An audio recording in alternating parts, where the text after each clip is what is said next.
Guests are یہ چالو رہا بات سنیں. Guests are about to enter. Please give a big hand.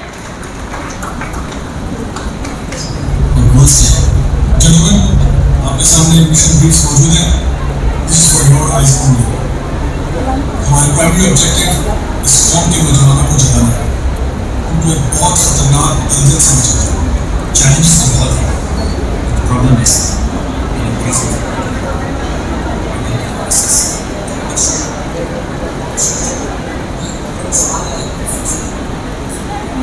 بند کر دیں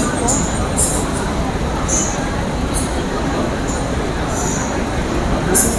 اس کو بند کر دیں.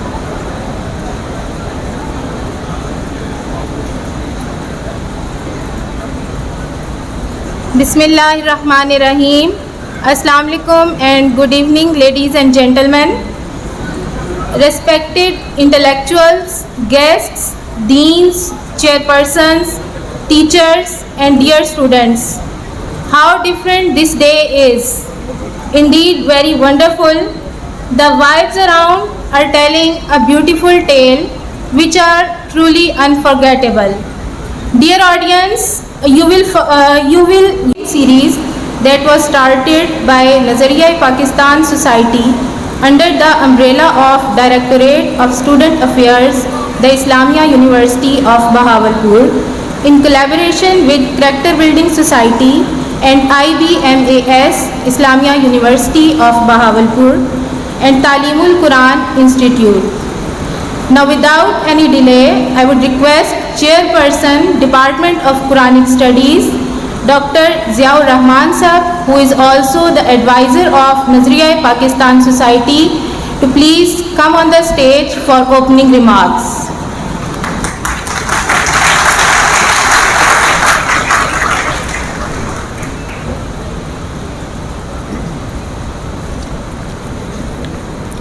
الحمدللہ رب العالمین والصلاة والسلام علی اشرف الانبیاء والمرسلین.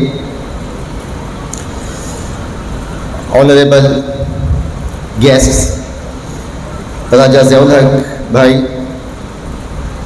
محمد علی بھائی جو عنقریب ہمیں جوائن کرنے والے ہیں، وجیہ الدین بھائی اور محسن چنگا بھائی،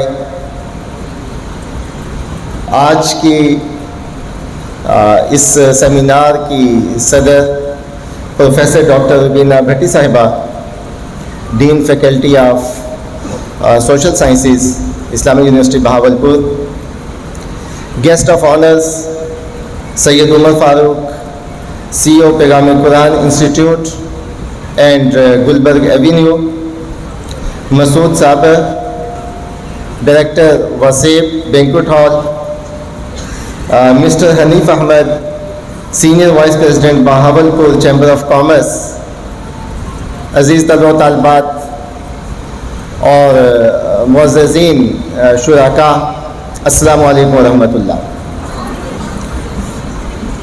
آج کا جو سیمینار ہے اس کے غرض و غائد وہ میڈم سدرا نے آپ کے سامنے رکھی ہیں اور ہمارے مہمان وہ بھی تشریف لا چکے ہیں. میں تمام مہمانوں کا دل کی اتھاہ گہرائیوں سے شکریہ ادا کرتا ہوں اور ان کو خوش آمدید بھی کہتا ہوں. بہاولپور میں یوتھ کلب کے یہ مہمان 2 دن کے لیے بہاولپور میں ہمارے ساتھ ہوں گے، لیکن آئی یو بی کے ساتھ یہ ان کا ٹائم آپ کے سامنے انشاءاللہ. تو میں زیادہ وقت حائل نہیں ہونا چاہتا کیونکہ ہم سب لوگ اور آپ سب لوگ ہم راجہ ضیاء بھائی کو سننے کے لیے یہاں پہ آئے ہیں، محمد علی بھائی کو سننے کے لیے آئے ہیں اور وجیہ الدین بھائی کو سننے کے لیے آئے ہیں. پھر میں آخر میں تمام احباب کا، طلبہ و طالبات کا، معزز مہمانان گرامی کا اور بالخصوص دین صاحبہ کا میں شکریہ ادا کرتا ہوں کہ وہ آئے اور انہوں نے ہمارے اس سیمینار کو رونق بخشی. بہت شکریہ. والسلام.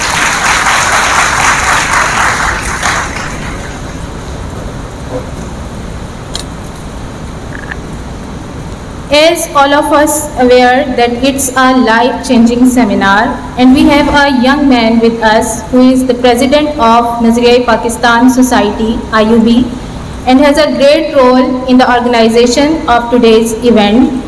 He wants to share some thoughts with us. Sibghatullah, please come on the stage, President Nazariya-e-Pakistan Society.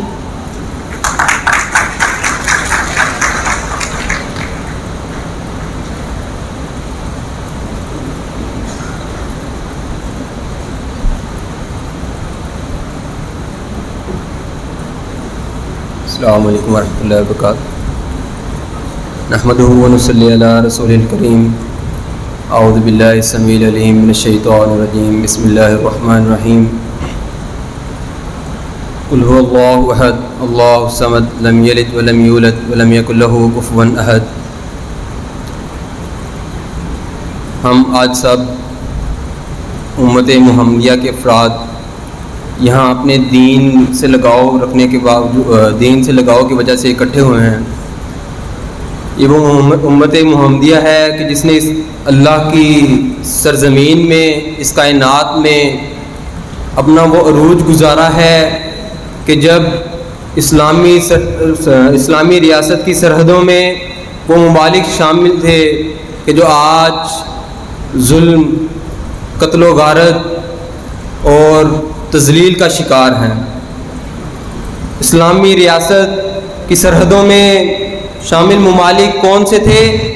Iraq, لبنان، خراسان، پرشیا، یروشلم، رومن امپائر کا کچھ حصہ. یہ سب ممالک ایک وقت تھا کہ امت محمدیہ کی ریاست میں شامل ہوا کرتے تھے. کیا وجہ تھی کہ تب مسلمانوں کو اتنا عروج حاصل تھا اور آج وہی لوگ کلمہ گو ہیں لیکن تذلیل کا شکار ہیں؟ وجہ کیا ہے کہ علامہ اقبال رحمۃ اللہ علیہ نے فرمایا، وہ معزز تھے زمانے میں مسلمان ہو کر، وہ معزز تھے زمانے میں مسلمان ہو کر، تم خوار ہوئے تارک قرآن ہو کر.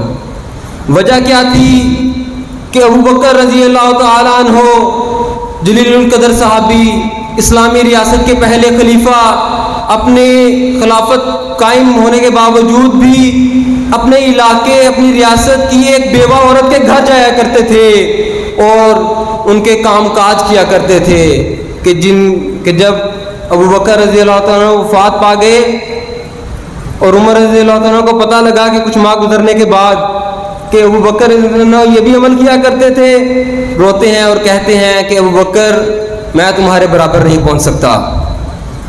یہ چھوٹے چھوٹے عمل ان صحابہ کے، ان کے کردار میں یہ چیزیں شامل ہونا، اور ہم آج کیا کر رہے ہیں؟ وجہ کیا تھی کہ عمر رضی اللہ تعالیٰ عنہ کہتے ہیں کہ اگر دریا فرات کے کنارے بھی ایک پیاسا کتا مر جاتا ہے تو میں اس کا جواب دوں گا. ایک طرف اتنی نرم دلی ہے اور دوسری طرف اسلام کا ایک بہترین چہرہ. خالد بن ولید رضی اللہ تعالیٰ عنہ سیف اللہ کا لقب پانے والے روم فتح کرنے گئے ہیں. رومی کہتے ہیں چرواہو تمہارا یہاں پہ کیا کام ہے؟ تم یہاں کیا کرنے آئے ہو؟ اللہ کا شیر کیا زبردست جواب دیتا ہے کہ ہم نے سنا ہے رومیوں کا خون بہت میٹھا ہے، ہم نے سنا ہے رومیوں کا خون بہت میٹھا ہے، ہمیں خون پینے کی عادت ہے. ایک طرف اپنے لوگوں سے حسن خلق اس قدر کہ خلیفہ ہونے کے باوجود صحابی اپنی ریاست کی ایک بیوہ کے گھر کی صفائی کرتے ہیں، اور ایک طرف دشمنوں کے لیے کیا خار الفاظ. وجہ کیا تھی؟ وہ مسلمان، ان کے بارے میں اقبال نے ایک اور بات کہی، ہر مسلمان رگ باطل کے لیے نشتر تھا، ہر مسلمان رگ باطل کے لیے نشتر تھا، اس کی آئینہ ہستی میں عملے جوہر تھا. کیا وجہ ہے کہ آج ہم سب تعداد میں ان سے کئی گنا زیادہ ہیں، لیکن پھر بھی ان کے اس کردار کو، ان کے اس اپروچ کو ہم ٹچ نہیں کر پا رہے. آج لوگ تو ہیں مگر لوگ نہیں ہیں، لوگ تو ہیں مگر وہ ایمان باقی نہیں ہے، لوگ ہیں مگر وہ یقین نہیں ہے، وہ ایمان، وہ صداقت، وہ شوق عبادت، وہ شوق شہادت نہیں ہے. یقین تو ہے مگر وہ قیادت اور وہ امامت نہیں ہے۔ اس سب مسئلے کی روٹ کاز کیا ہے؟ آج بہت سے والدین یہاں بھی موجود ہیں۔ ہم سبھی کے لیے رسول اللہ صلی اللہ علیہ وسلم نے وہ حدیث سنائی تھی کہ کچھ لوگ شادی کرتے وقت مال پیسہ دیکھتے ہیں، کچھ لوگ حسب و نسب اور خوبصورتی دیکھتے ہیں، لیکن تم میں سے بہترین وہ رہے گا جو دین کو دیکھے گا۔ آج ہمارا مسئلہ یہ ہے جو میں آپ کے سامنے بیان کرتا جا رہا ہوں کہ خدا را اپنی اصل کو پہچانیے اور اس حدیث پر کاربند رہیے۔ آج یونیورسٹی میں جب ہم دیکھتے ہیں کہ ہر نوجوان پیسے کی لالچ میں، فیم کی لالچ میں پڑا ہوا ہے، ہر دوسرا میل فیمیل اسٹوڈنٹ اس کی خواہش یہی ہے کسی طریقے میں کوئی ایسا کام کر دوں یونیورسٹی کا ہر بچہ مجھے جانے، اور یہ شاید ان فیصلوں کا نتیجہ ہے جو آج سے 20-50 سال پہلے ہمارے بڑوں نے کیے ہیں۔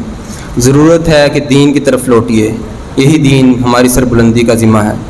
آئیے وعدہ کریے، یہاں سے وعدہ کر کے جائیے کہ ہم اپنی زندگی کا باقی جو حصہ رہ چکا ہے وہ حق کے ساتھ سچ کے ساتھ گزاریں گے۔ السلام علیکم۔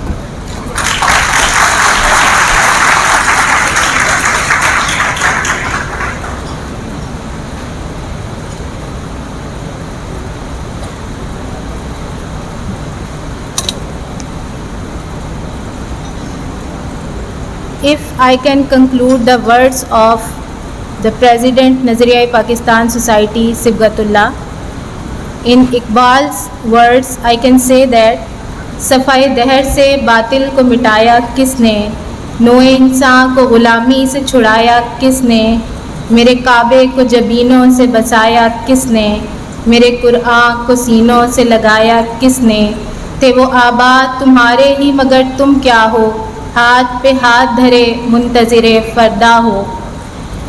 Dear audience, the wait has been over. We have our respected guests among us. Without any delay, I request CEO Youth Club, motivational speaker, life coach Raja Ziaul Haq Sahab, please come on the stage and share your thoughts with us.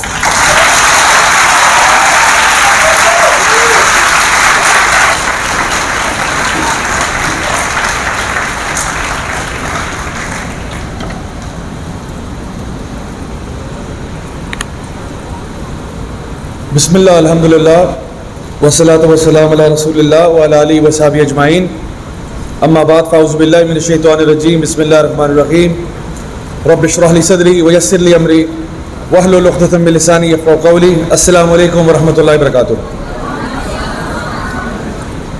امید ہے کہ آپ سب خیریت سے ہیں۔ آج الحمدللہ میرے لیے بڑے آنر کی بات ہے کہ آج آپ لوگوں سے یہاں پہ بات کرنے کا موقع مل رہا ہے۔ اللہ تعالیٰ آپ لوگوں کو بہت جزائے خیر دے، اللہ تعالیٰ ہم سب کا یہاں پہ آنا قبول فرمائے، اور جو بھی ٹائم ہم یہاں پہ سپینڈ کرتے ہیں اللہ تعالیٰ اس کو ہمارے حسنات کا حصہ بنائے یوم القیامہ پہ۔ اور میں دعا کرتا ہوں کہ اللہ تعالیٰ انشاءاللہ مجھے یہاں پہ ایک دفعہ نہیں بلکہ بار بار آنے کی توفیق عطا فرمائے۔ میں آج جس موضوع پر آپ سے بات کروں گا اس موضوع کا میری اپنی زندگی سے بھی کچھ گہرا تعلق ہے، اور وہ یہ ہے کہ ہم باتیں کرتے ہیں کہ ہم اپنی امت کو، اپنی قوم کو، اپنے نوجوانوں کو کس طرح ایک پازیٹیو چینج کی طرف لے کے آ سکتے ہیں۔ تو پہلے اس چینج کا طریقہ میں آپ کو بتاتا ہوں، پھر میں اس کو ایکسپلین کرتا ہوں کہ وہ کیسے ہوگا۔ اللہ سبحانہ و تعالیٰ قرآن مجید میں ارشاد فرماتے ہیں کہ ان اللہ لا یغیر ما بقوم حتی یغیروا ما بانفسہم، کہ یقیناً اللہ تعالیٰ اس قوم کی حالت اس وقت تک نہیں بدلتا جب تک کہ وہ اپنی حالت کو خود نہیں بدلتے۔ تو یعنی کہنے کا مقصد یہ ہے کہ آپ کی حالت اللہ ہی بدلے گا، لیکن اللہ تعالیٰ فرما رہے ہیں اللہ اس وقت تک نہیں بدلے گا جب تک آپ اپنی حالت خود نہیں بدلتے۔ تو میں اب اپنی حالت کیسے بدلوں، میں کیا کروں اپنی زندگی میں کہ میں بدل جاؤں؟ بدلنے کو تو بہت ساری چیزیں ہو سکتی ہیں۔ میں اگر ابھی یہاں پہ نکر پہن کے آ جاؤں تو آپ کہیں گے ہاں ضیاء بھائی آپ بدل گئے۔ میں اگر داڑھی منڈوا کے آ جاؤں آپ کہیں ہاں بھائی آپ بڑے بدل گئے۔ لیکن کیا یہی تبدیلی ہے جو اللہ تعالیٰ مانگ رہے ہیں؟ وہ کیا ہے، وہ کیا تبدیلی اللہ تعالیٰ چاہتے ہیں؟ تو بدلنا تو ہر وقت لوگ بدلتے رہتے ہیں، لوگ تو کوئی اپنے تیور بدل لیتے ہیں، کوئی اپنا موڈ بدل لیتے ہیں، کوئی اپنی عادتیں بدلتے ہیں، لیکن اصل میں وہ کون سی تبدیلی ہے، وہ کون سا چینج ہے جو اللہ رب العزت دیکھنا چاہ رہے ہیں، جس کے بعد اللہ تعالیٰ میری اور آپ کی اجتماعی حالت کو چینج کریں گے۔ جہاں پر ہم یہ بات کرتے ہیں کہ جی مسلمان بڑی پستی کا شکار ہے، ہمارے پیپر پہ دیکھا جائے تو ہمارے پاس سب کچھ ہے, تھیوری میں ہمارے پاس سب کچھ ہے, ہمارے پاس پیسہ بھی ہے, ہمارے پاس سب سے زیادہ تیل بھی ہے, دنیا جہان کی یونیورسٹیز ہمارے پاس ہیں, ایجوکیشن ہے, قرآن و حدیث کا علم موجود ہے, ہمارے پاس رقبہ کے اعتبار سے آپ دیکھیں بہت بڑا رقبہ ہے, آبادی کے اعتبار سے دیکھیں بہت بڑی آبادی ہے, تقریباً 2 بلین کے لگ بھگ مسلمان ہیں ہمارے پاس. اسی طرح سے آپ وسائل کا پوچھیں تو وسائل بھی بے شمار ہیں, اگر آپ نکالنا شروع کریں تو یعنی ان گنت ایسی چیزیں ہیں. ہماری افواج بہت بڑی بڑی فوجیں ہیں, ہمارے پاس نیوکلیئر ویپن ہے, یہ ساری چیزیں مسلم امت کے پاس موجود ہیں کلیکٹیولی, اجتماعی طور پر. لیکن پھر کیوں ایسا ہے کہ ہمارے جب حالات دیکھے جاتے ہیں تو ہمیں لگتا ہے کہ سب سے زیادہ اگر کوئی قوم پوری دنیا میں پس رہی ہے تو وہ مسلمان ہی ہے. یعنی آن پیپر ہم بڑے امیزنگ لگتے ہیں, آن پیپر ہم لگتے ہیں جس طرح کوئی مرسیڈیز یا لیمبورگینی یا کوئی فراری ہے, دیکھنے میں ایک زبردست قسم کی گاڑی لگتی ہے, لیکن جب آپ اس کا بونٹ کھولتے ہیں تو اندر سارا کچرا لگا ہوا ہے. یعنی اوپر سے بہت خوبصورت ہیں, آن پیپر بہت اچھے ہیں, لیکن جب اندر سے حالت چیک کی جاتی ہے امت کا درجہ حرارت کہاں ہے تو وہ بہت کمزور ہے. اور اس کی وجہ دراصل ایک ایسی چیز ہے جس کی طرف نبی کریم صلی اللہ علیہ وسلم نے نشاندہی کی تھی, اور وہ آپ کا دل ہے. دل جو ہے یہ بڑا ہی ایک انٹرسٹنگ آرگن ہے آپ کے جسم میں. یہ ایک ایسا آرگن ہے جس کا کام بلڈ پمپ کرنا ہے. بچہ جو ہے پیدا ہونے سے پہلے جب ماں کے پیٹ میں ہوتا ہے اسی وقت سے اس کا دل دھڑکنا شروع کرتا ہے, اور نان سٹاپ بغیر کسی بریک کے دھڑکتا چلا جاتا ہے. اور باقی جتنے بھی آپ کے باڈی پارٹس ہیں وہ کبھی نہ کبھی چھٹی ضرور کر لیتے ہیں. آپ کی آنکھیں چھٹی کر لیتی ہیں جب آپ سو جاتے ہیں, کان بھی آپ کے بند ہو جاتے ہیں. اسی طرح سے جب آپ روزے کی حالت میں ہوتے ہیں تو آپ کا پیٹ جو آپ کا ڈائجسٹو سسٹم ہے وہ چھٹی پہ کیا ہوتا ہے, بریک لے رہا ہوتا ہے.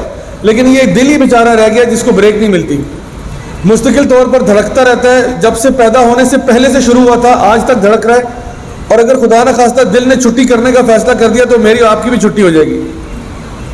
تو یہ دل جو ہے یہ ایک ویسکولر سسٹم ہے آپ کے جسم کے اندر جس کے ارد گرد خون کی گردش کو کنٹرول کرتا ہے. یہ ویسکولر سسٹم اتنا بڑا ہے کہ ایک پلانٹ ارتھ کے گرد 2 دفعہ لپیٹا جا سکتا ہے. اتنا وسیع نیٹ ورک ہے آپ کے اندر وینز اور آرٹریز کا, اور مستقل طور پہ یہ بلڈ پمپ کیے جا رہا ہے. کتنے گیلنز آف بلڈ جو ہے پر آور, یہ تقریباً 120 gallons of blood per hour pump کرتا ہے. اب سوچیں اتنا زیادہ جو کام کرتا ہو یہ آرگن بڑا امیزنگ آرگن ہے. لیکن اب جو میڈیکل سائنس کی ریسرچ ہے اس میں کچھ بڑی انٹرسٹنگ انکشافات ہو رہے ہیں. جان اور پیٹرس لیسی کی ریسرچ ہے جس میں انہوں نے کچھ انکشافات کیے. اسی طرح سے یونیورسٹی آف ہوائی کے ڈاکٹر پال پیئرسل ہیں جن کی کتاب ہے دا ہارٹس کوڈ کے نام سے, اور وہ یہ کہتے ہیں کہ جو دل ہے یہ دھڑکنے کے علاوہ بھی بہت کچھ کرتا ہے.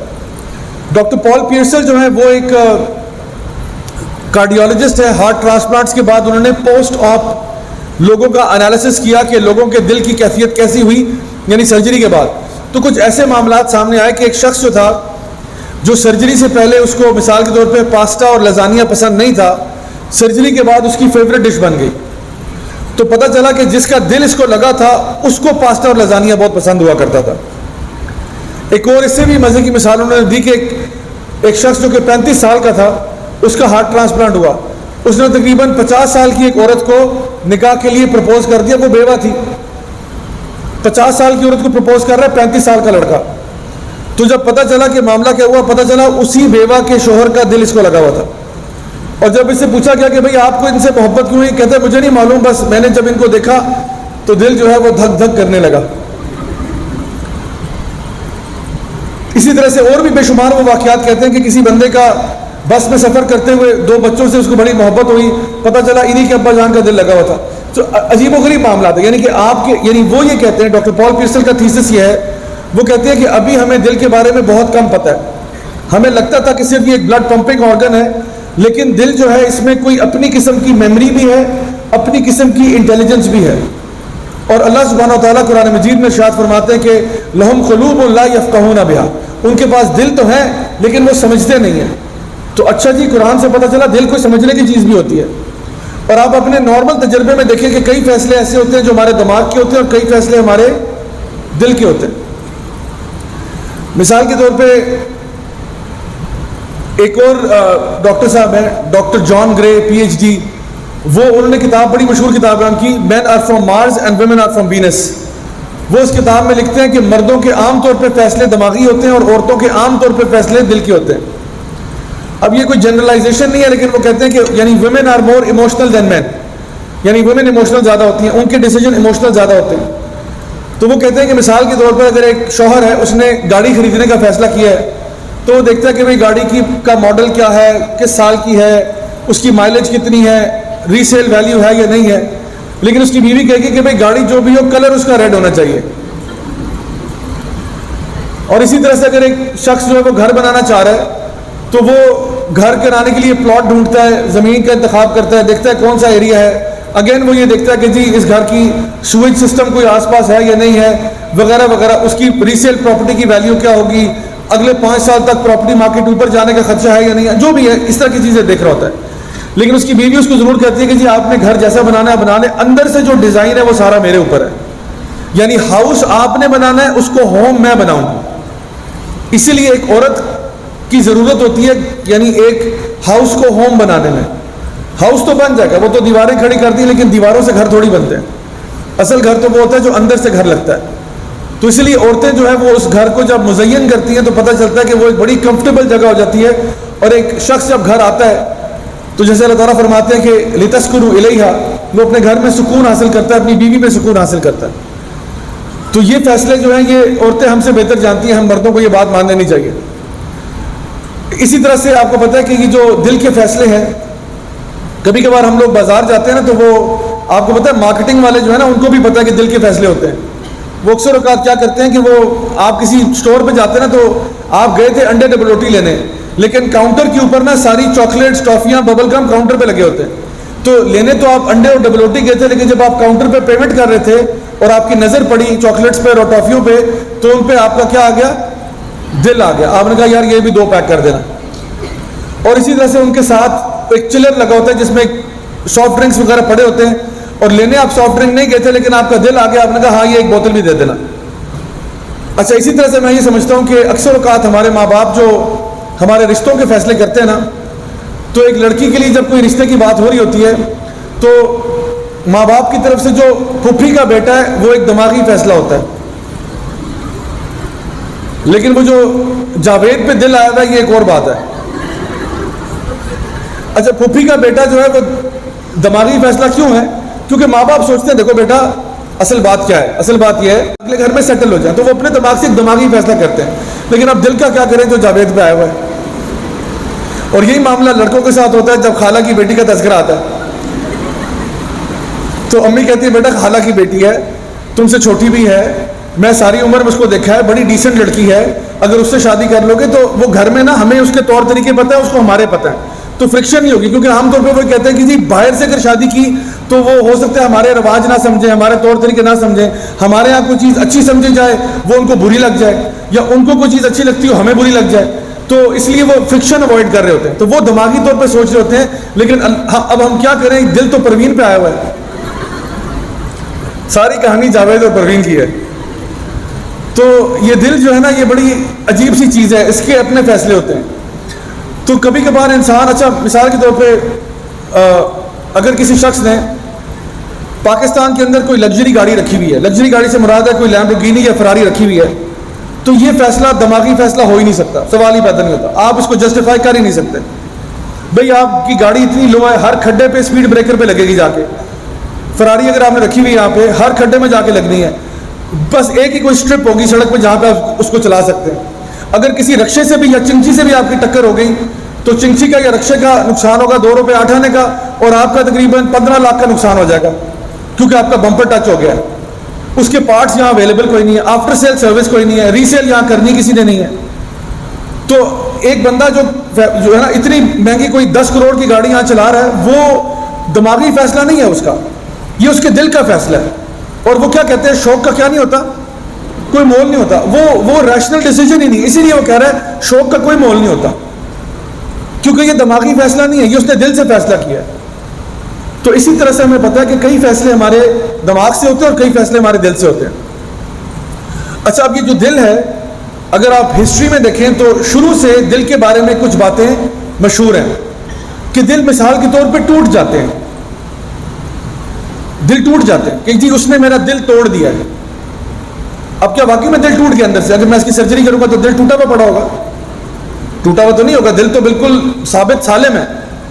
لیکن وہ کہہ رہا ہے خدا کی قسم اس نے میرا دل توڑ دیا. ضیاء بھائی آپ نہیں جانتے، ٹھیک ہے، آپ کو نہیں پتا میرا دل ٹوٹا ہوا ہے. اچھا کچھ لوگ ہوتے ہیں وہ کہتے ہیں ضیاء بھائی خدا کی قسم میرا دل چوری ہو گیا. بھیا وہ جھوٹ بول رہا ہے، وہ کہہ رہا ہے خدا کی قسم دل چوری ہو گیا. میں کہتا ہوں آؤ میں تمہاری سرجری کرتا ہوں. سرجری کروں کھولوں اندر سے دل غائب ہوگا؟ کیا خیال ہے؟ وہ تو قسم کھا رہا ہے میرا دل وہ چرا کے لے گئی ہے، اب میں کیا کروں اس بندے کا؟ تو بات یہ کبھی کبھار دل چوری بھی ہو جاتے ہیں. اچھا کبھی کبھار دل جو ہیں وہ بڑے پتھر دل بھی ہو جاتے ہیں. کہتے ہیں یہ انسان بڑا سنگ دل ہے، تو کیا اس کے دل کی جگہ پتھر پڑا ہوا ہے؟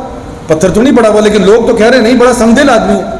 کچھ لوگ بڑے نرم دل والے ہوتے ہیں، تو کیوں اس نے وہاں پہ روئیاں ٹھوسی ہوئی ہیں پیچھے؟ ایسا بھی نہیں ہے، بہت نرم دل ہے جی، بہت نرم دل ہے. کیا اس کا دل واقعی میں اگر کھولا جائے تو نرم ہوا ہوگا؟ ایسا تو نہیں ہے. تو پھر یہ کیا وجہ ہے کہ لوگ یہ ساری باتیں کرتے ہیں؟ اور آپ کو پتہ ہے کہ کچھ ایسے میڈیکل پرابلمز بھی ہیں جہاں پہ لوگ کسی غم کی وجہ سے دل کا سائز بھی چینج ہو جاتا ہے، جس کو وہ بروکن ہارٹ سنڈروم کہتے ہیں یا وڈوز ہارٹ سنڈروم کہتے ہیں. کہ عام طور پہ جو خواتین بیوہ ہو جاتی ہیں یا جن کا کوئی ایسا معاملہ ہوتا ہے تو کہتے ہیں ان کے دل کی ایکچولی شیپ چینج ہو جاتی ہے. یعنی کہ آپ کی فیلنگز کی وجہ سے باقاعدہ طور پہ دل کی شیپ بدلتی ہے. پلیز گھر جا کے اس کو گوگل کیجئے گا، ابھی نہ کریں، فون نکال کے شروع ہو جائیں. گھر جا کے کرنا بروکن ہارٹ سنڈروم یا وڈوز ہارٹ سنڈروم کو سرچ کیجیے گا کہ کس طرح سے ایکچولی آپ کے دل کے اوپر فزیکل افیکٹ ہوتا ہے ایموشنل پین کا. یعنی بڑی عجیب بات ہے. یہ دماغ پہ کیوں نہیں ہوتا؟ یہ میرے مطلب ہاتھ بازو میں کیوں نہیں ہوتا کہ میرے ہاتھ بازو سوج جاتے ہیں؟ دل ہی سوج جاتا ہے. اس کا مطلب ہے دل کے اندر کوئی ایسی میموری ہے، کوئی ایسا میکینزم ہے کہ کچھ صدمے جو ہے نا وہ دل برداشت نہیں کر سکتا. تو اس لیے میں نے کہا دل بڑی عجیب چیز ہے، اور ابھی ہمیں جو اس کے بارے میں پتہ ہے وہ بہت تھوڑا ہے. اسی طرح انگلش لینگویج میں جو ورڈ کریج ہے، کریج کا ورڈ لیٹن ورڈ کور سے آیا. کور کا مطلب ہے سینٹر. یعنی کریج جو ہے وہ بہادری آپ کے دل میں ہوتی ہے، دماغ میں نہیں ہوتی. اب ایک سولجر ہے نا، سپاہی ہے، وہ میدان جنگ میں اپنے سے 10 گنا بڑی فوج کے سامنے کھڑا ہو جاتا ہے. تو یہ کوئی دماغی فیصلہ تو نہیں ہے. یہ تو کوئی کہے گا یہ تو سوسائڈ مشن ہے، آپ تو جاؤ گے، مرو گے یار، اپنے آپ کو بچاؤ. وہ کہتا ہے نہیں میں جاؤں گا، میں جاؤں گا. اور یہ بہادری کا تعلق دل سے، دماغ سے نہیں. اگر دماغی طور پہ وہ سوچتا وہ میدان جنگ میں کبھی نہ کودتا. یہ بھی ایک ایموشنل ڈیسیجن اس کو لینا پڑتا ہے کہ میں اپنے ملک اور قوم کے لیے، اپنے دین کی خاطر میری جان بھی حاضر ہے. یہ ایک جذباتی فیصلہ ہے، لیکن الحمدللہ ایک اچھا فیصلہ ہے. تو اسی طرح سے ہم دیکھتے ہیں کہ بہت ساری چیزیں ہیں جو دل کے ساتھ منسلک کی جاتی ہیں. اللہ سبحانہ و تعالیٰ قرآن مجید میں ارشاد فرماتے ہیں کہ یوم لا ينفع مال ولا بنون الا من اتى الله بقلب سلیم، کہ اس دن یعنی قیامت والے دن کوئی چیز تمہارے کام نہیں آئے گی سوائے قلب سلیم، یعنی کہ تمہارا دل. اللہ تعالیٰ تمہارے چہروں کو نہیں دیکھے گا. حدیث میں آتا ہے اللہ تعالیٰ تمہارے لباس کو نہیں دیکھے گا. صرف اگر کوئی چیز دیکھی جائے گی اس دن تو تمہارا دل ہے. تو اب مجھے بتائیں دل کوئی عام چیز ہے یا خاص چیز ہے؟ بہت خاص چیز ہے. بلکہ فیصلہ یہ ہو رہا ہے، نبی فرما رہے ہیں کہ تمہارے جسم میں ایک گوشت کا لوتھڑا ہے، اگر وہ ٹھیک ہے تو پورا جسم ٹھیک ہے، اور اگر وہ خراب ہے تو پورا جسم خراب ہے. وہ کیا ہے؟ وہ قلب، وہ تمہارا دل ہے. تو تمہارے جسم کے اندر ایک ہی چیز ہے، اگر تم اس کو ٹھیک طریقے سے ڈیل کرو الحمدللہ تمہارا پورا سسٹم ٹھیک رہے گا. اور اگر اس کو صحیح طریقے سے ڈیل نہیں کرو گے تو تمہارے لیے اپنے لیے نقصان ہے، اور دنیا اور آخرت دونوں میں نقصان ہے. سو ہمارے لیے یہ جو دل کی اصلاح ہے یہ ایک بہت بڑا موضوع بن جاتا ہے کہ ہم اپنے دل کی اصلاح کریں. اچھا یہاں پر میں آپ کے سامنے قرآن مجید میں سے 3 قسم کے افراد کا تذکرہ کرتا ہوں. اللہ سبحانہ و تعالیٰ نے قرآن مجید میں 3 قسم کے لوگوں کا ذکر کیا سورۃ البقرہ کے بالکل شروع میں. یعنی پہلی جو 5 آیات ہے سورۃ البقرہ کی، اللہ تعالیٰ فرماتے ہیں الف لام میم ذالک الکتاب لا ریب فیہ ھدی للمتقین، کہ یقیناً یہ جو کتاب ہے یہ ہدایت ہے ان کے لیے جو تقوی والے ہیں. اس کے بعد اللہ تعالیٰ نے 5 آیات میں مومنین کا ذکر کیا. یعنی متقین کون ہیں؟ الذین یؤمنون بالغیب ویقیمون الصلاۃ ومما رزقناہم ینفقون. اور آخر میں جو 5ویں آیت ہے اس میں بیان کیا کہ اولئک علی ھدی من ربہم واولئک ھم المفلحون، یہ وہی لوگ ہیں جو اللہ کی طرف سے ہدایت پر ہوتے ہیں اور یہ وہی لوگ ہیں جو کامیاب ہوتے ہیں. تو یہ اللہ تعالیٰ نے بتا دیا کہ یہ 5 آیتوں میں ایمان والے لوگ ہوتے ہیں. اگلی 2 آیات میں ذکر ہوا کفار کا کہ وہ لوگ جو کافر ہیں. اچھا اسی کے ساتھ ساتھ نبی کریم صلی اللہ علیہ وسلم کی ایک حدیث کو اٹیچ کر دیں. آپ نے فرمایا کہ جو دل اللہ کو یاد کرتے ہیں وہ زندہ ہیں، اور جو اللہ کو یاد نہیں کرتے وہ مرے ہوئے ہیں.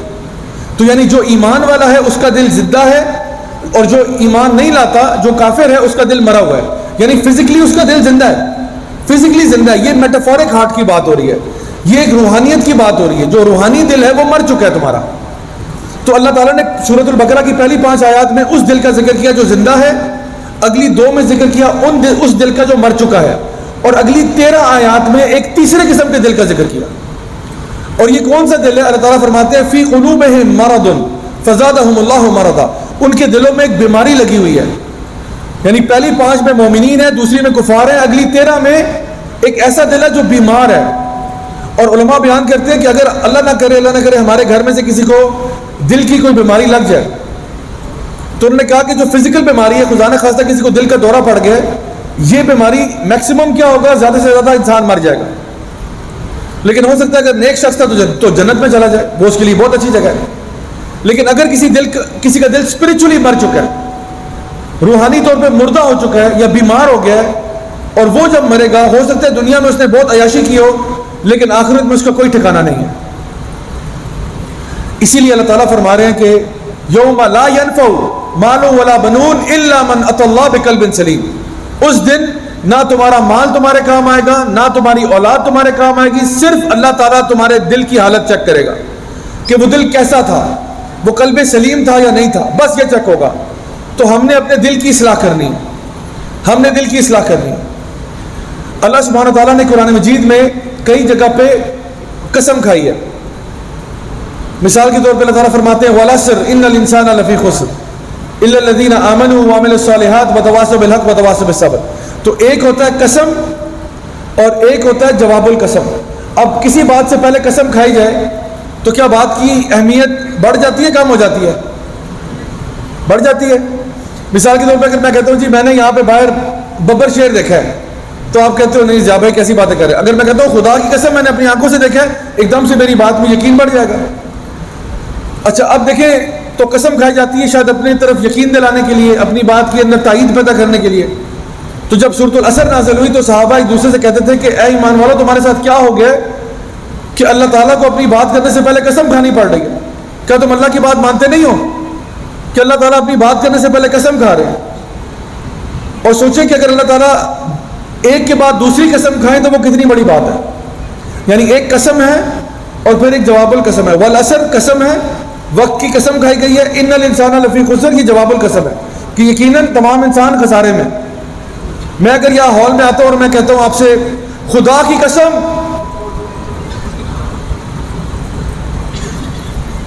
اب آپ سوچیں کہ بھی آگے بھی تو بولو نا، خدا کی قسم کیا؟ میں تو بس کچھ بھی نہیں، اتنا ہی تھا بس. تو آپ کہیں گے شاید میرا دماغی توازن ٹھیک نہیں ہے. بھائی آپ نے ایسی قسم کیوں کھائی ہے؟ تو آپ ایکسپیکٹ کر رہے ہیں قسم کے بعد جواب القسم آتا ہے. تو اگر میں بار بار قسمیں کھاؤں، میں کہتا ہوں الرحمن کی قسم، الرحیم کی قسم، اس ذات کی قسم جس کے ہاتھ میں میری جان ہے، اور پھر میں آگے بات کروں گا تو وہ جو بات ہوگی وہ کتنی اہم ہو جائے گی. وہ کوئی عام بات نہیں، وہ بہت اہم ہے. اب مجھے بتائیے قرآن مجید میں ایک ایسا مقام ہے جہاں پہ اللہ رب العزت نے سب سے زیادہ قسمیں کھائی ہیں ایک کے بعد دوسری. کسی کو پتا ہے وہ کون سی جگہ ہے؟ کون سی؟ سورۃ الشمس. یہاں سے کیسے آواز آئی ہے؟ جزاک اللہ خیر.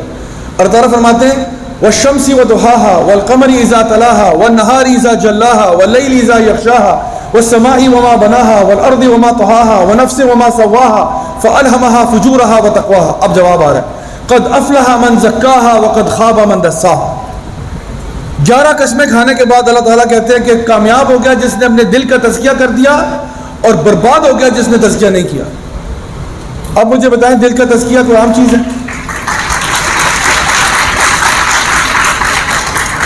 ذرا سوچیں کہ کیا دل کی اصلاح کرنا کوئی اہم چیز ہے یا بالکل فارغ سی چیز ہے؟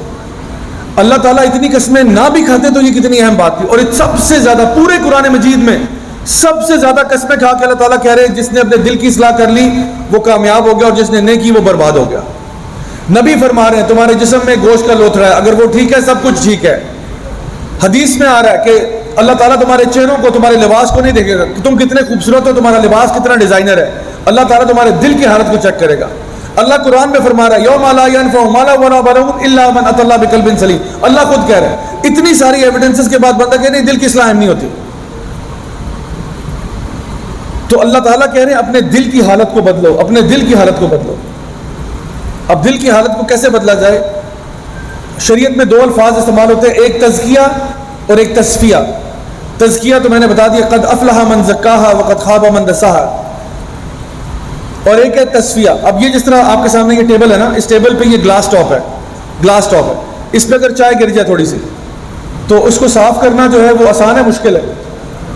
آسان ہے، ٹیشو پیپر سے بھی صاف ہو جائے گی. تھوڑی سی چائے گرتی ہے ٹیشو سے بھی صاف ہو جائے گی. لیکن اگر اس کے اوپر ایک موٹا سا ٹیبل کلاتھ ہے اور تب اس پہ چائے گرتی ہے، صاف کرنا آسان ہے مشکل ہے؟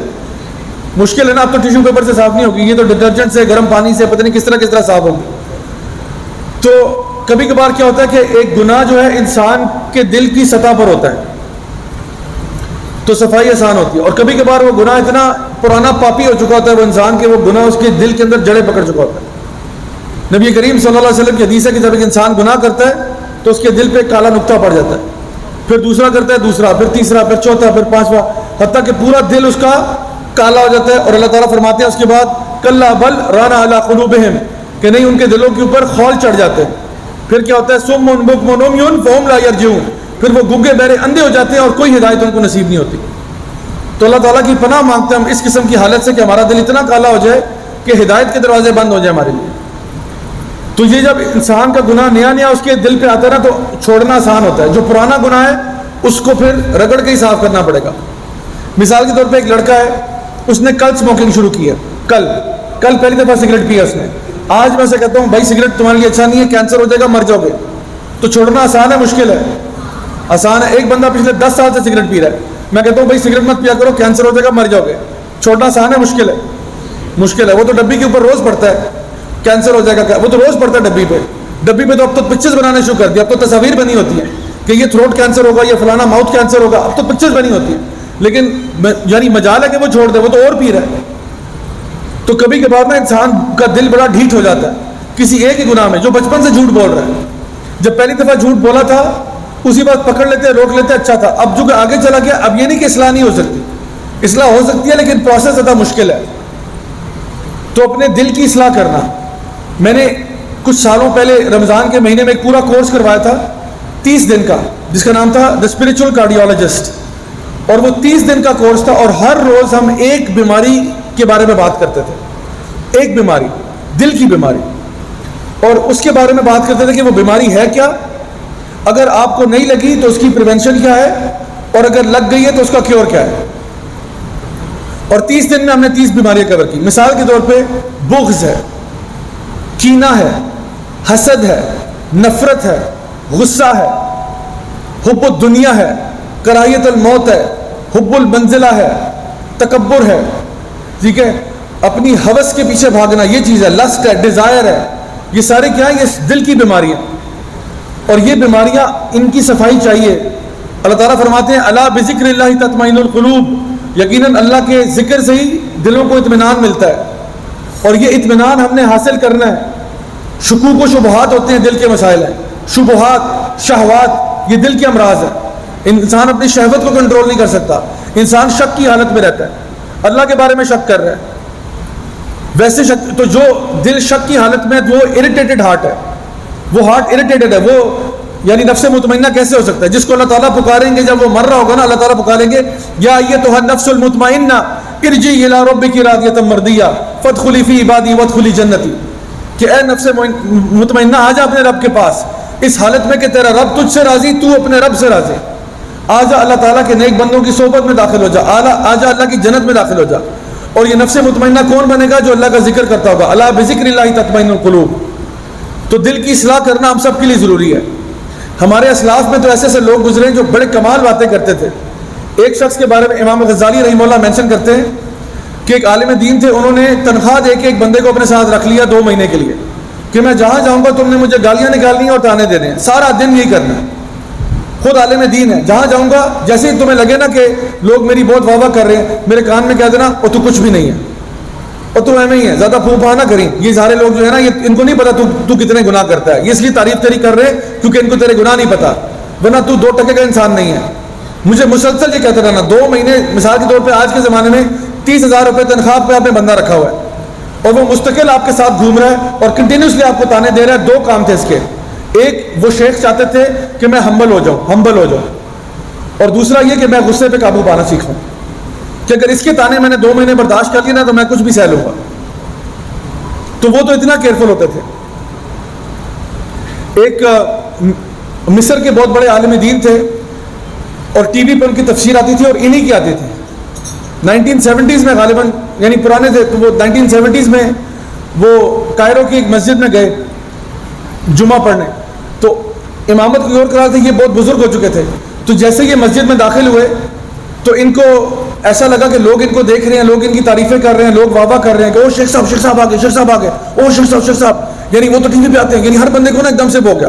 تو شیخ صاحب کو لگا کہ پتہ نہیں یہ لوگ میری تعریفیں کر رہے ہیں. تو جو ان کے ساتھ ساتھی تھے وہ تو نماز پڑھنے کے لیے بیٹھے ہوئے تھے، ابھی خطبہ سن رہے تھے. شیخ صاحب غائب ہو گئے. اب نماز شروع ہونے میں، جماعت کھڑی ہونے میں 5 منٹ رہ گئے. تو ان کا جو ساتھی تھا انہوں نے کہا شیخ صاحب کہاں گئے بھائی، واپس سے نہیں آئے. تو اس نے ڈھونڈنا شروع کیا مسجد میں. تو فائنلی جب باتھ روم میں گئے تو شیخ صاحب باتھ روم میں ٹوائلٹ صاف کر رہے تھے. تو نے پوچھا شیخ صاحب، اتنے بڑے شیخ صاحب آپ یہ کیا کر رہے ہیں؟ واش روم صاف کر رہے ہیں، ٹوائلٹ صاف کر رہے ہیں. انہوں نے کہا ہاں، جب میں مسجد میں داخل ہوا تھا نا تو مجھے ایسا لگا جیسے لوگ میرے بارے میں نا بہت اچھا گمان کر رہے ہیں اور میری بہت تعریف کر رہے ہیں. میرے اندر یہ خیال پیدا ہوا کہ ہاں میں واقعی بہت بڑا شیخ ہوں، میں واقعی بہت بڑا عالم دین ہوں. تو پھر مجھے ایک دم سے خیال آیا کہ شاید میرے اندر تکبر پیدا ہو رہا ہے. تو میں فوراً سے باتھ روم گیا اور میں نے ٹوائلٹ دھویا اور اپنے آپ کو یاد دلایا کہ جب میں نے مدرسے میں داخلہ لیا تھا اور میں چھوٹا سا بچہ تھا تب ہمارے شیخ صاحب ہم سے واش روم دلواتے تھے اور ہمیں اس میں کوئی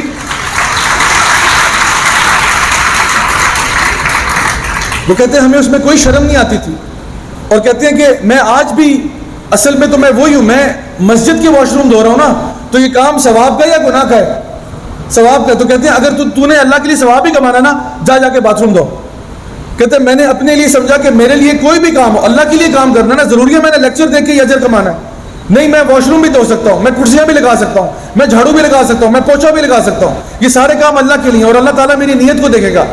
اور چاہے میرا چھوٹے سے چھوٹا کام ہو، اللہ کی بارگاہ میں اللہ قبول کرنا چاہے تو الحمدللہ اس سے بہتر اور کیا بات ہے. تو میں نے اپنے آپ کو ہمبل کیا کہ تو اتنا بڑا شیخ نہیں ہے، جا کے لیٹرین صاف کر.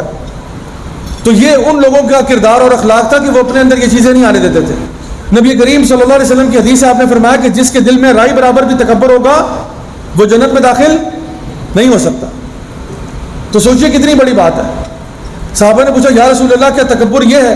ہمیں تو اچھے کپڑے پہننا پسند ہے یا رسول اللہ، ہمیں تو اچھے جوتے پہننا پسند ہے. آپ نے فرمایا تکبر یہ نہیں ہے. تکبر یہ نہیں ہے کہ آپ اچھے کپڑے یا اچھے جوتے پہنو. تکبر یہ ہے کہ تم دوسروں کو اپنے سے کمتر سمجھو اور جب حق بات تم تک پہنچے تم اس کو جھٹلا دو. یعنی آپ اچھے کپڑے پہنے نو پرابلم، لیکن اگر آپ اچھے کپڑے پہن کے، برانڈڈ کپڑے پہن کے یہ کہتے ہو یہ دیکھو کتنے چھوٹے لوگ ہیں، حقیر لوگ ہیں فلان، تو یہ تکبر ہے اور تکبر والا جنت میں داخل نہیں ہو سکتا. تو ہمیں کہا گیا عاجزی، انکساری، ہمبل رہو، اپنے آپ کو بہت فن کھانا سمجھو اور نہ ہی ان چیزوں کے پیچھے بھاگو جہاں پہ تمہارا دماغ اتنا اونچا ہو جائے کہ تم ابلیس جیسے بن جاؤ.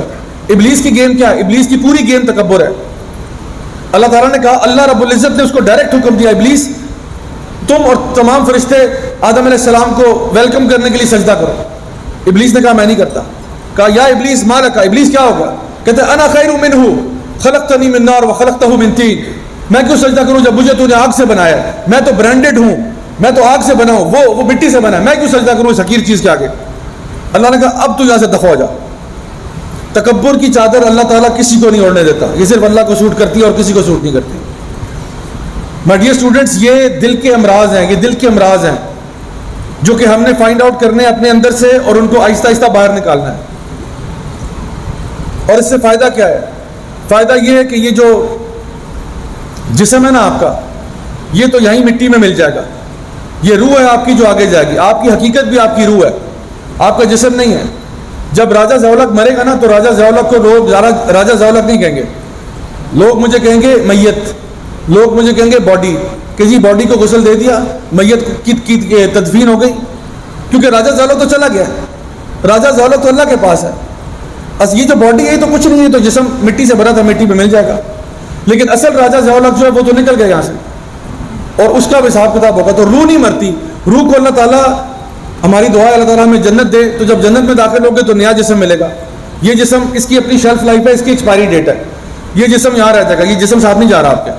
وہاں پہ آپ کو نیا جسم ملے گا، بہت اونچا لمبا ہوگا بڑا حسین و جمیل ہوگا. آپ اپنے آپ کو جب دیکھیں گے نا شیشے میں جنت میں, تو اتنے کو خوبصورت لگ رہے ہوں گے کہ آپ کی سوچ ہے. سمجھے کہ کوئی اسنیپ چیٹ کے 100 فلٹر لگے ہوئے ہیں آپ کے منہ پہ, وہ کتے بلی والا مائنس کر کے, یعنی فلٹر پہ فلٹر لگے ہیں اتنے خوبصورت. میں ایک جگہ پہ گیا ٹاک دینے کے لیے, تو ایک بھائی نے کہا آپ کے ساتھ سیلفی کھنچوانی ہے, تو آ جاتے ہیں. میں نے کہا کھنچوا لو. تو جیسے اس نے کیمرہ ایسے کیا نا, تو میں نے دیکھا میرے منہ پہ میک اپ ہوا ہے. میں نے کہا یار یہ کیا ہے؟ کہتے نہیں وہ اچھا لگتا ہے آج کل. میں کہا چھوڑو پرے یار, یہ کیا تم نے مجھے عورت بنا دی ہے, چینج کرو کوئی اور فلٹر لگاؤ. کہتے ہیں چلے چینج کرتے ہیں. تو کبھی کبھار نا لوگ بڑا سرپرائز دیتا ہے. پراپر مجھے لپسٹک لگی ہوئی میری آنکھوں کی, ایسے آنکھیں گئی ہوئی. میں نے کہا یار یہ کیا ہے؟ اچھا بھلا اللہ نے مرد بنایا تھا, یہ تم نے کیا بنا دیا؟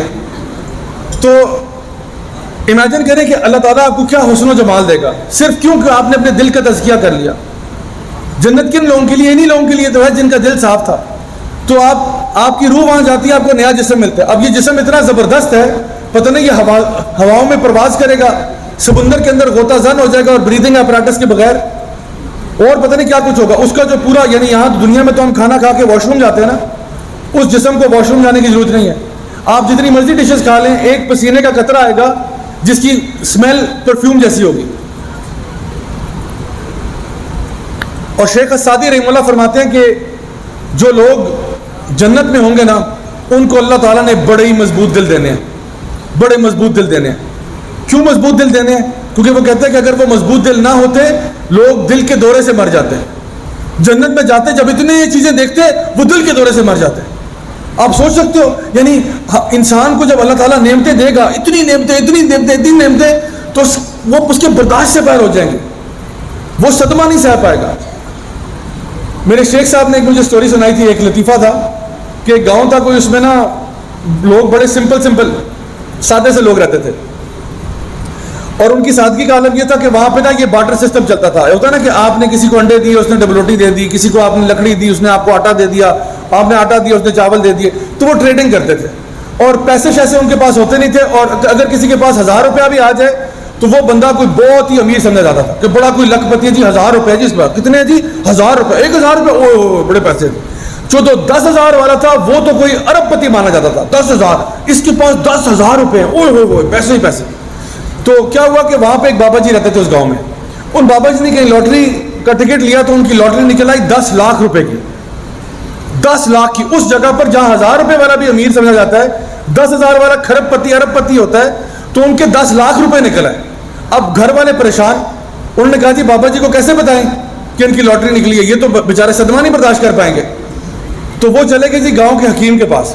حکیم صاحب سے پوچھا, حکیم صاحب مسئلہ پڑ گیا جی, کیا ہوا جی؟ وہ جی بابا جی کی لاٹری نکل آئی ہے, بابا جی بزرگی کے عالم میں, اب ہم ان کو کیسے بتائیں کہ 10 لاکھ روپے جیت گیا, پتہ نہیں سہ پائیں یا نہ سہ پائیں. تو حکیم صاحب نے کہا آپ چھوڑو پرے, میں ڈیل کرتا ہوں, میری فیلڈ کی بات ہے, میں ڈیل کرتا ہوں, ان کو آرام سے بتائیں گے, انشاءاللہ کوئی مسئلہ نہیں ہوگا. تو جی حکیم صاحب چلے گئے بابا جی کے پاس. کہتے ہیں بابا جی آپ سے ایک سوال ہے. کہتے ہیں ہاں جی بتائیں. کہتے ہیں بابا جی فرض کریں کہ آپ کو اگر 10 لاکھ روپے مل جائیں تو آپ ان کے ساتھ کیا کریں گے؟ تو بابا جی کہتے ہیں بیٹا ایسا تو ہو ہی نہیں سکتا کہ مجھے 10 لاکھ روپے ملیں. کہتے نہیں بابا جی میں یہ نہیں کہہ رہا ایسا ہو نہیں سکتا, میں کہہ رہا ہوں آپ فرض کریں نا, آپ فرض کریں کہ اگر آپ کو 10 لاکھ روپیہ مل جائے, آپ اس کے ساتھ کیا کریں گے؟ بابا جی کہتے ہیں بیٹا میں آپ کو بتا رہا ہوں ایسا ہو ہی نہیں سکتا. کیسے ہوگا, 10 لاکھ روپے کہاں سے ملیں گے؟ کہتے بابا جی میری بات سنیں, آپ سوچے تو صحیح نا, آپ 10 لاکھ روپے آپ کو کہیں سے مل جاتا ہے, آپ کیا کریں گے؟ کہتے بیٹا میرا منہ ہی نہیں ہے 10 لاکھ روپے والا, مجھے کہاں سے ملنے 10 لاکھ؟ کہتے بابا جی خدا کا واسطہ ہے, میں خدا کا واسطہ دے رہا ہوں آپ کو, آپ سوچیں کوئی خزانہ نکل آیا, کوئی مل گئے, آپ کو 10 لاکھ روپے مل جاتے ہیں, فرض کریں, اصل میں تھوڑی ملے, فرض کریں آپ کو مل جائے, آپ کیا کریں گے؟ کہتے بیٹا اگر مجھے 10 لاکھ مل گئے نا, 5 لاکھ میں تجھے دے دوں گا.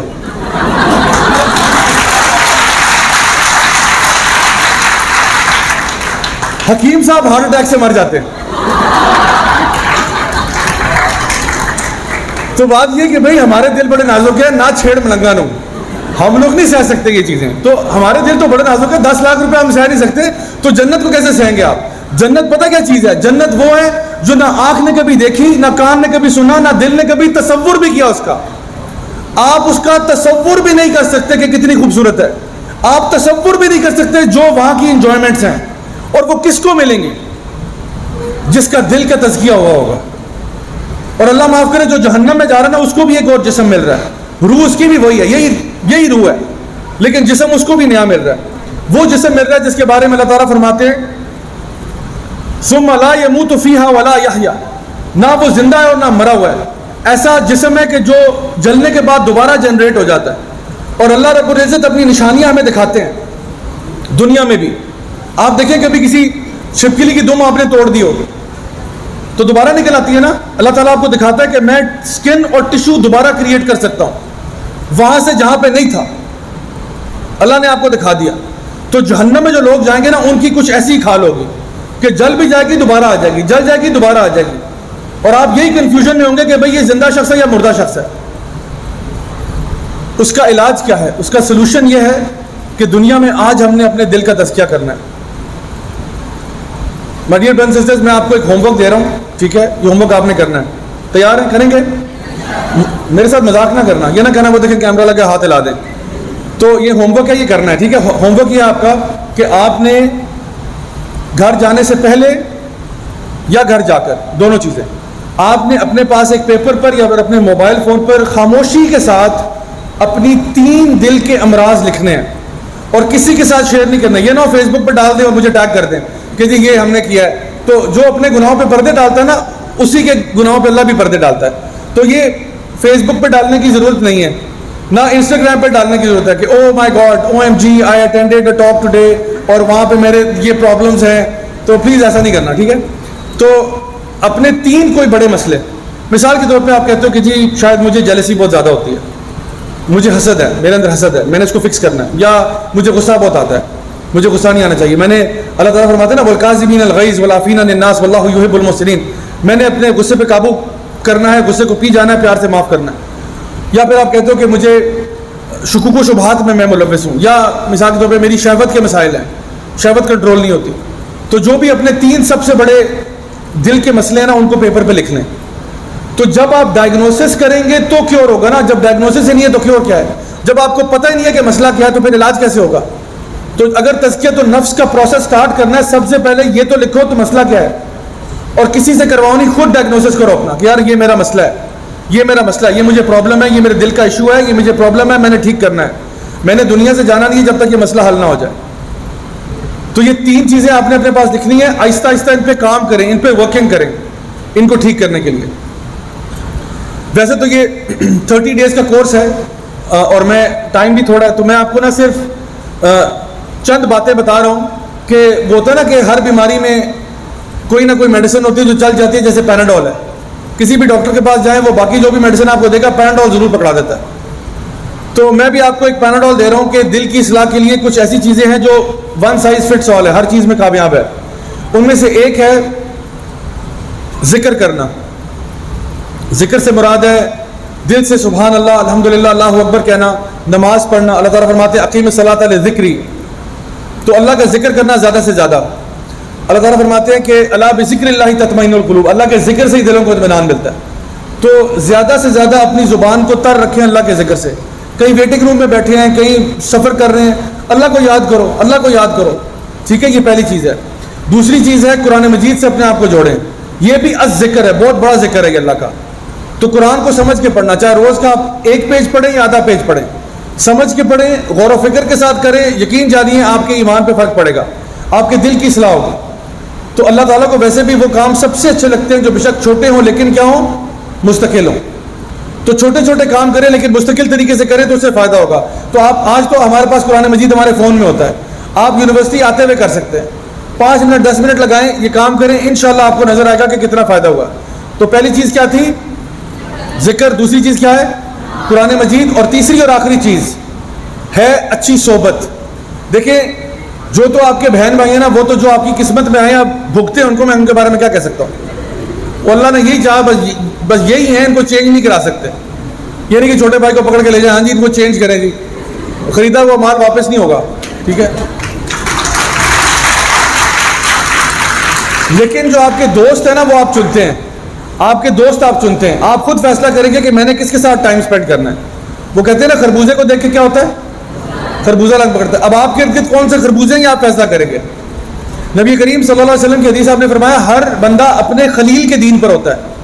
تو تم میں سے ہر ایک غور کرے کہ تمہارا خلیل کون ہے، تمہارا دوست کون ہے. اچھا دیکھیں سلام دعا سب سے اچھی ہوتی ہے, ہر کسی سے سلام دعا رکھا کرے, السلام علیکم سلام بانٹا کرے, اچھی بات ہے. لیکن دوستی تھوڑے لوگوں سے رکھیں. دوستی کا مطلب ہے کس سے آپ مشورے لیتے ہو, کس کی آپ بات کو اہمیت دیتے ہو, کس سے آپ اپنی پرسنل لائف شیئر کرتے ہو, کس سے آپ بیٹھ کے اپنے دکھ درد بانٹتے ہو, وہ کون لوگ ہیں؟ انہی کے دین پہ آپ ہوں گے. میں آپ کو بتا دوں پہلے سے, آپ انہی کے دین, اگر یہ اچھے لوگ ہیں, اللہ سے ڈرنے والے لوگ ہیں, الحمدللہ آپ بھی ٹریک پہ آ جائیں گے. ورنہ اگر یہ وہ نہیں ہے تو پھر وہ شاعر نے کہا تھا ہم تو ڈوبے ہیں صنم تم کو بھی لے ڈوبیں گے, تو پھر یہ والا معاملہ ہوگا. تو اس لیے اپنی کمپنی کو ٹھیک کریں, اچھی صحبت اختیار کریں. یہ کچھ چیزیں ہیں 3 جو میں نے آپ کو بتائی ہیں, اگر آپ ان پہ عمل کریں انشاءاللہ الرحمن آپ کے لیے اپنے تزکیہ کرنا آسان ہو جائے گا. اور قرآن مجید کے بارے میں اللہ تعالیٰ فرماتے ہیں شفاء لما فی الصدور, یہ شفا ہے اس چیز کے لیے جو تمہارے دل میں. تو یقیناً قرآن مجید جو ہے نا یہ بہت بڑی چیز ہے دل کے تزکیے کے لیے. جب دل پہ میل لگا ہو, دل پہ زنگ لگا ہو نا, تو اللہ تعالیٰ تو فرماتے ہیں کہ قرآن مجید یہ اگر پہاڑوں پہ بھی نازل ہوتا پہاڑ پھٹ جاتے. تو انسان کا دل کیا چیز ہے. تو جتنا زیادہ قرآن کے ساتھ آپ یقین کریں, جتنا زیادہ قرآن کے ساتھ آپ جوڑیں گے نا, آپ کی آنکھوں سے جب آنسو نکلیں گے نا, سمجھے کہ دل کا تزکیہ شروع ہو گیا. واللہ العظیم میرے اپنے ٹیچر نے مجھے یہ کہا تھا کہ بیٹا جس دن قرآن پڑھ کے تیری آنکھوں سے آنسو نکلے نا, سمجھ لینا کہ تیرے دل کے تزکیے کا پروسیس شروع ہو گیا ہے. اور ایک دل کی نرمی کا, مجھے کہتے تھے دل کی نرمی کا تعلق جو ہے نا انسان کی آنکھوں سے ہے. آنکھوں سے پتہ چلتا ہے دل کتنا نرم ہے. تو جب انسان کی آنکھ اللہ کے لیے روتی ہے نا, جاوید کے لیے نہیں, پروین کے لیے نہیں, جب دل اللہ کے لیے روتا ہے نا کہ یا اللہ مجھے معاف کر دے, یا اللہ میں تجھ سے بہت محبت کرتا ہوں, یا اللہ میں جہنم میں نہیں جانا چاہتا, یا اللہ میں چاہتا ہوں تو مجھ سے راضی ہو جا. جب آنکھ اللہ کے لیے روتی ہے نا اور اللہ کے آگے گڑ گڑاتی ہے, تب پتہ چلتا ہے کہ دل کا معاملہ کیا ہے. آخر میں صرف آپ سے یہ کہوں گا کہ ایک چیلنج آپ کو دیتا ہوں, ٹھیک ہے, کریں گے چیلنج. یہ میرا دوسرا ہوم ورک ہے. میں ایکچولی یونیورسٹی میں پڑھاتا ہوں, مجھے ہوم ورک دینے کی بہت عادت ہے, ٹھیک ہے, تو مائنڈ نہیں کرنا, ٹھیک ہے. ایک ہوم ورک میں نے آپ کو دے دیا, دوسرا ہوم ورک یہ ہے. آپ نے سنا ہوگا ایک وہ تھا آئس بکٹ چیلنج, کہ وہ ٹھنڈا پانی اپنے اوپر ڈالیں. تو یہ میں آپ سے نہیں کہہ رہا, میں آپ کو دے رہا ہوں قرآن چیلنج. قرآن چیلنج یہ ہے کہ آپ نے رات کے تیسرے حصے میں اٹھنا ہے. یعنی یہاں پہ اگر مثال کے طور پہ میرا خیال ہے فجر کی نماز کے ٹائمنگ کے مطابق اگر آپ لگائیں تو تقریباً 4 بجے کا ٹائم بنتا ہے, 4 یا 3:45 کر لیں, چلیں. آپ اس ٹائم پہ اٹھیں, وضو کریں, مصلی بچھائیں, قرآن مجید ترجمے والا اٹھائیں اور مصلی پہ بیٹھ جائیں. اچھا یہ وہ وقت ہے جب اللہ تعالیٰ سب سے قریب ہوتے ہیں انسان کے. اللہ تعالیٰ جو ہے نا وہ سماع دنیا پہ آ جاتے ہیں, عرش سے اتر کر سماع دنیا پہ آ جاتے ہیں اور کہتے ہیں کوئی ہے مجھ سے مانگنے والا جس کو میں عطا کروں, کوئی ہے اپنے گناہوں کو بخشوانے والا جس کو میں بخش دوں, آج کوئی ہے دنیا اور آخرت کی کوئی چیز مانگنے والا جس کو آج میں دے دوں. تو یہ وہ ٹائم ہے. اور یعنی سید عائشہ فرماتی ہیں کہ محبت کا ایک قانون یہ ہے کہ ہر عاشق چاہتا ہے کہ وہ اپنے محبوب کے ساتھ اکیلے میں ٹائم گزارے. اور نبی کریم صلی اللہ علیہ وسلم جو ہے اکثر رات کی تنہائی میں کعبہ کے سامنے جا کے بیٹھ جاتے, کیونکہ وہ اللہ تعالیٰ کے ساتھ اکیلے میں بات کرنا چاہتے تھے کہ سارا دن تو میں لوگوں کے ساتھ ہوتا ہوں, لیکن رات کو میں چاہتا ہوں میں ہوں, میرا رب ہو اور کوئی نہ ہو, بس میں اللہ تعالیٰ سے اپنے دل کی ساری باتیں کہہ دوں, جو بھی میں محسوس کرتا ہوں میں سب اللہ کو بتا دوں. اور صحابہ فرماتے تھے کہ جب ہم چاہتے ہیں کہ ہم اللہ سے باتیں کریں تو ہم نماز پڑھتے ہیں, اور جب ہم چاہتے ہیں اللہ ہم سے باتیں کرے تو ہم قرآن پڑھتے ہیں. تو رات کے اس وقت میں ایک اتنے بابرکت ٹائم میں اس سے زیادہ اللہ کا قرب آپ کو نصیب نہیں ہو سکتا. اس وقت میں جب ساری دنیا سو رہی ہے اور آپ اٹھے ہوئے, اس وقت میں آپ اٹھیں, آپ ہے, آپ کا رب ہے اور کوئی نہیں ہے.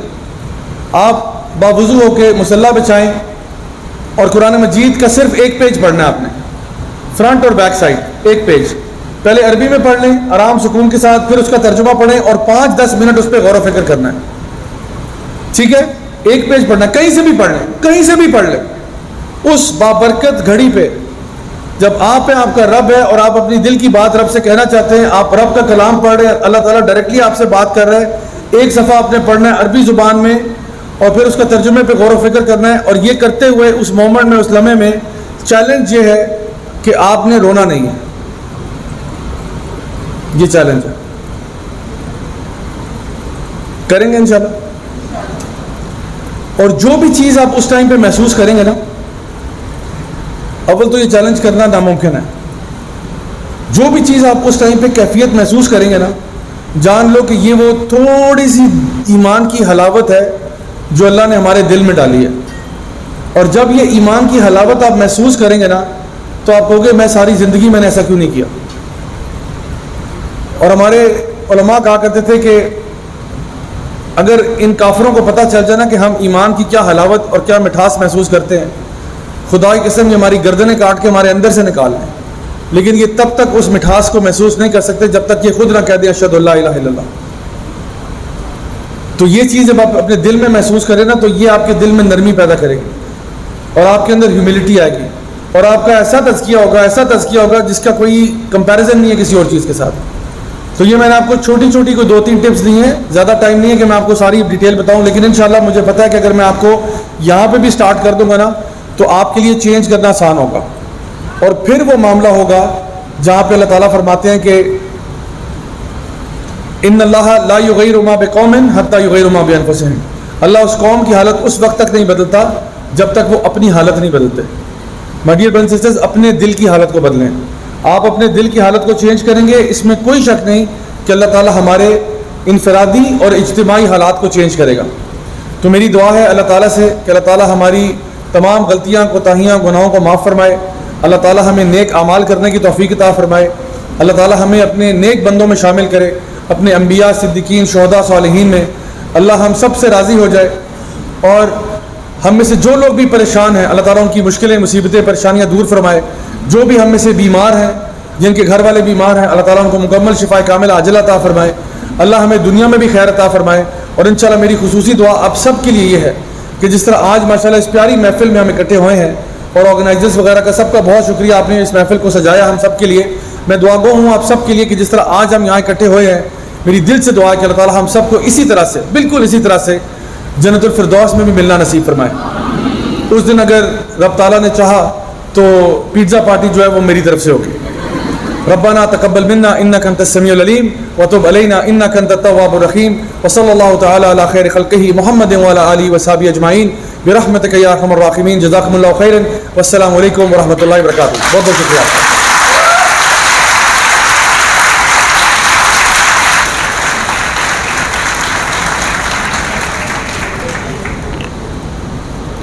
Very thoughtful words about heart by Raja Ziaul Haq Sahab.